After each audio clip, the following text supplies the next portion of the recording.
Kementerian Pengangkutan akan melaksanakan beberapa penguatkuasaan dan pematuhan mandatori melibatkan kenderaan berat bagi memperkukuh dasar keselamatan jalan raya.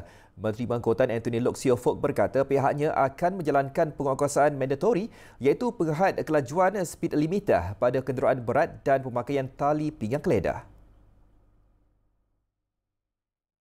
Itu satu device yang dipasang dalam kenderaan untuk menghalang mereka daripada memecut lebih daripada had kelajuan. Tetapi cabaran yang kita hadapi ialah kebanyakan ini di-tempered. Okay?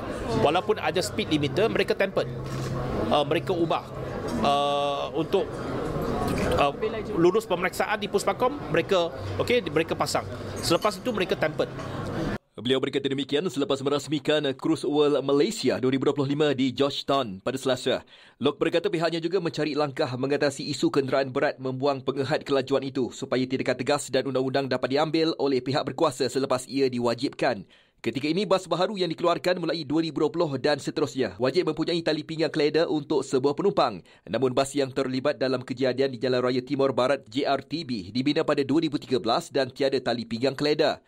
Kementerian Pengangkutan juga akan meneliti kemungkinan memasang kamera video on board pada kenderaan berat bagi meningkatkan keselamatan walaupun ia belum diwajibkan.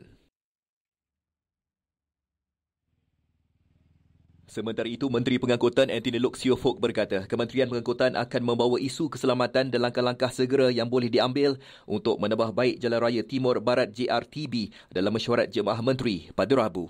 Dari segi aspek keselamatan jalan raya, kita memandang serius dan kita perlu bekerjasama antara pelbagai kementerian.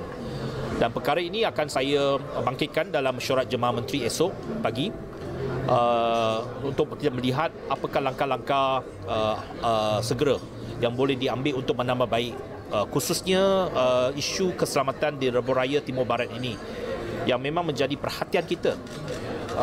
Yang pertamanya bukan saja penghadang jalan dari segi keadaan jalan dan juga dari segi kekurangan lampu jalan pada waktu malam. Loke berkata beliau sendiri akan ke tapak Kemalangan pada Khamis bersama pihak berkaitan bagi menilai sendiri keadaan dan keperluan tindakan segera.